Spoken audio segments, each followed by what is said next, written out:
Hey guys, so welcome back to the second episode of my 90-day carnivore challenge.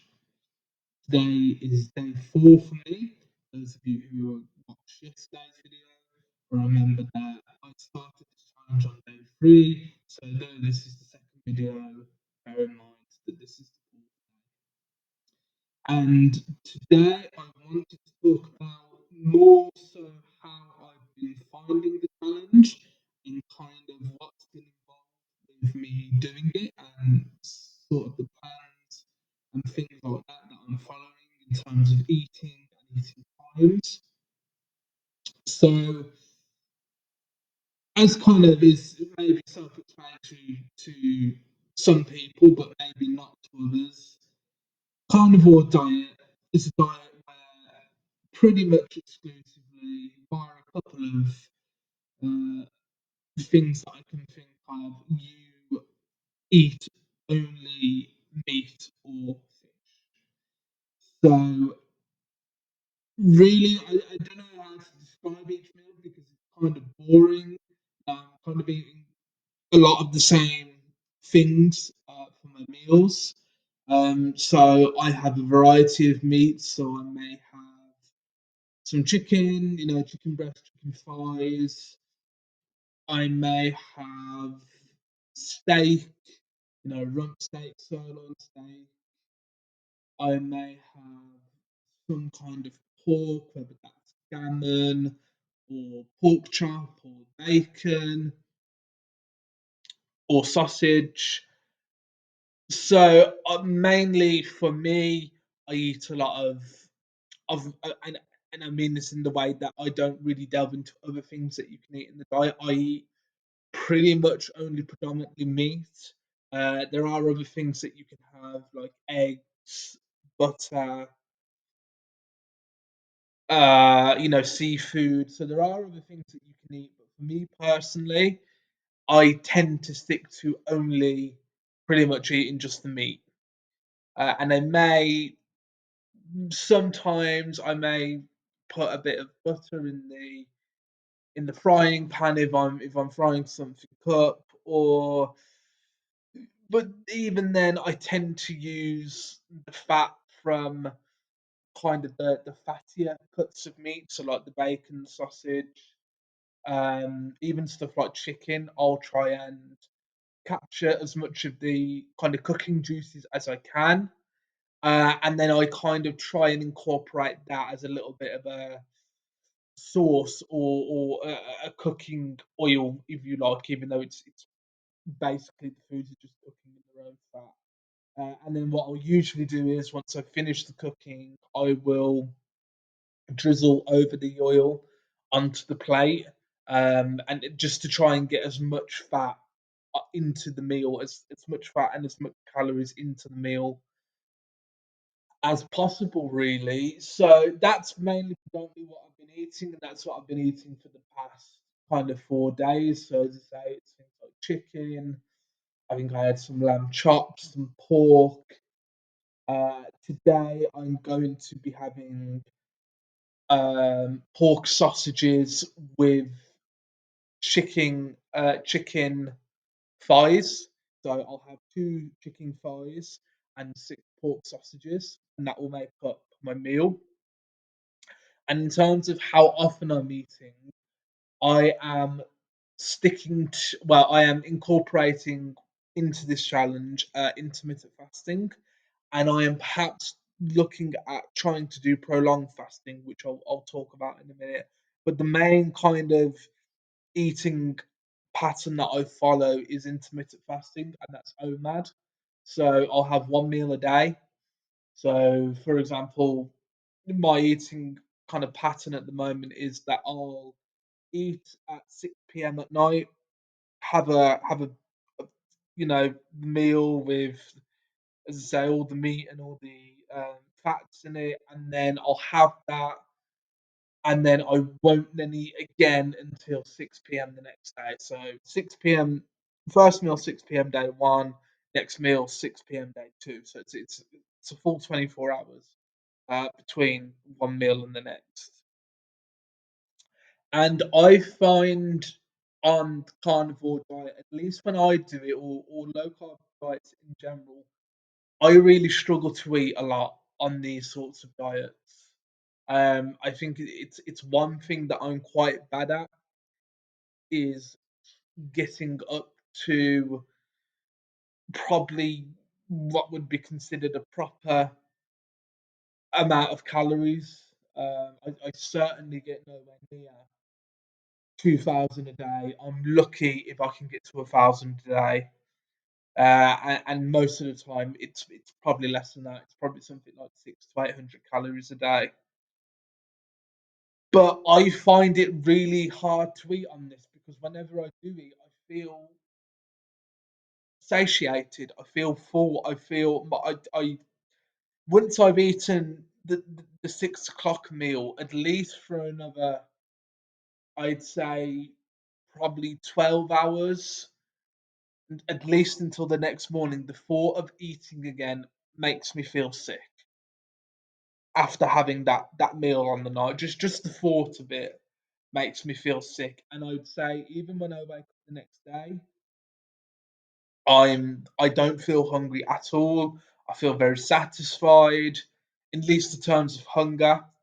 I have experienced some kind of side effects of headache and drowsiness and kind of it's called keto flu is kind of the common name for it, or carnivore flu, I guess, in this case.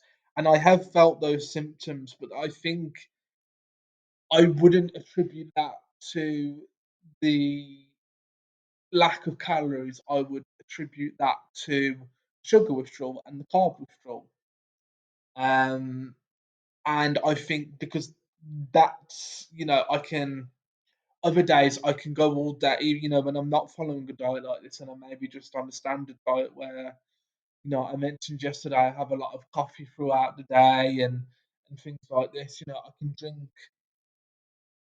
um coffee and I don't get these, and maybe, I don't have 2,000 calories throughout the day, and then what usually happens is I'll have a binge eat on the night, so I won't eat all day, and then come the night time, I'll consume 4, 5, 6,000 calories. So I was a real binge eater. That was my kind of problem. But even then, throughout the day, then I wouldn't get headachy. I wouldn't get, I wouldn't feel really kind of drowsy like I have at the past couple of days. So I definitely, it's something that I attribute to the sugar withdrawal, definitely. But today, day 4, I haven't eaten since yesterday.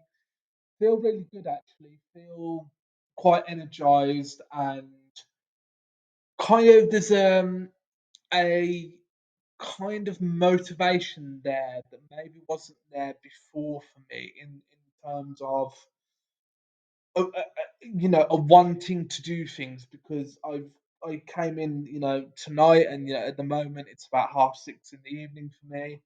I'd come in, I'd been out all day, around with family, I'd seen family all day, and it had been a long day, and it was kind of difficult for me because they had kind of like a buffet laid out. My mum actually cooked and put out a buffet, put out kind of snacks and things for everybody to kind of go and pick up while they were there. And it was difficult because, one, the smell of food. That's another thing I've noticed. The smell of food is just absolutely delicious. I live in apartments, and I notice that when I'm walking past people's apartment doors, I can smell the food that they're cooking, and that's something that I could never notice before.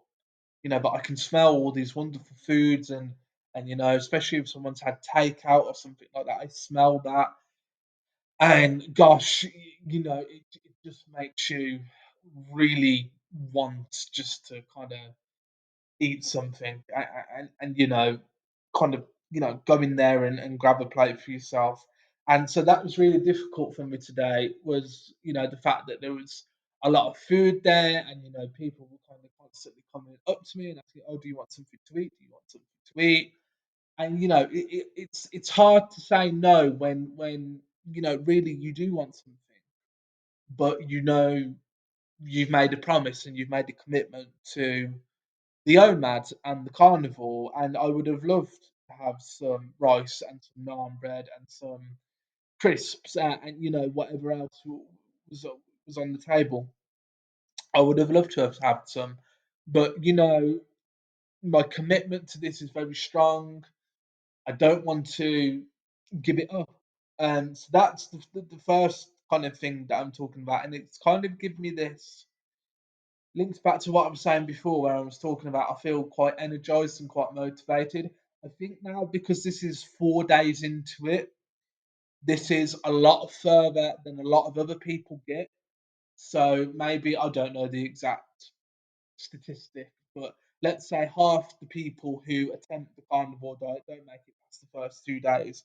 Well, I'm now on day 4, so I'm doing already a lot better than half the people who have tried this.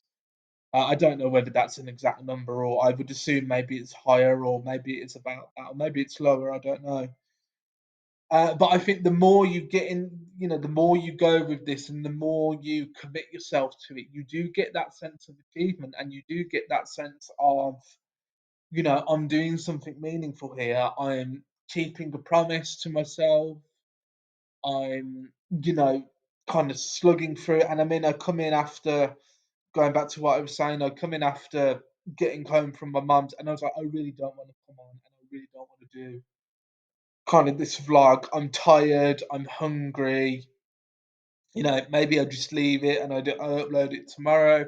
But I thought, no, you made this promise. You said you'd upload every day. It's an accountability vlog to keep you on track and to keep me motivated. And you know what? Now I've turned on the camera and I'm talking. I'm really happy that I've done it because I've come alive. I've become energized, and it feels like you get a second wind a lot with carnivore. You push through that momentary discomfort and that momentary temptation, and you push through that. And when you get to the other side, you're so glad you did because you get the second lease of life, you get the sense of accomplishment and achievement. So that's a real positive that I'm noting. So I'm going really strong. I'm enjoying the diet. I find it great for me eating one meal a day. I don't really find any drawback from it.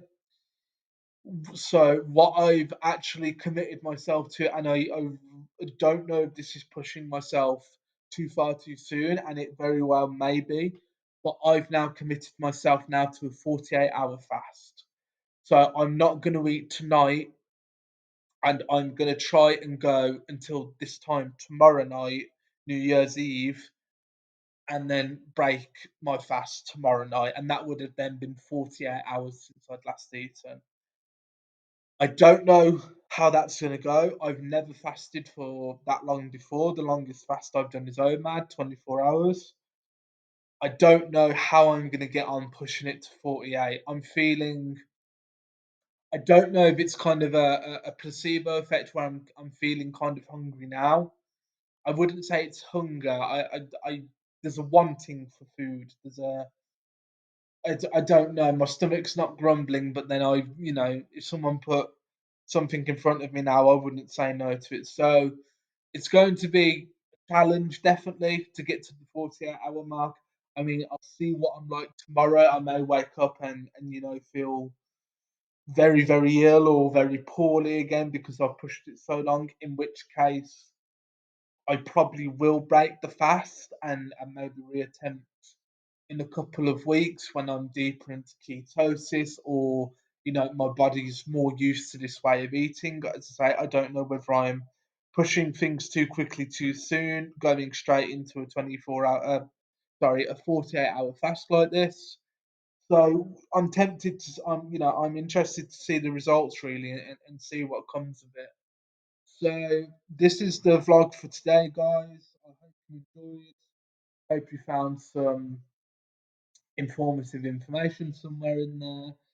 And I hope to see you again tomorrow. Thanks for watching.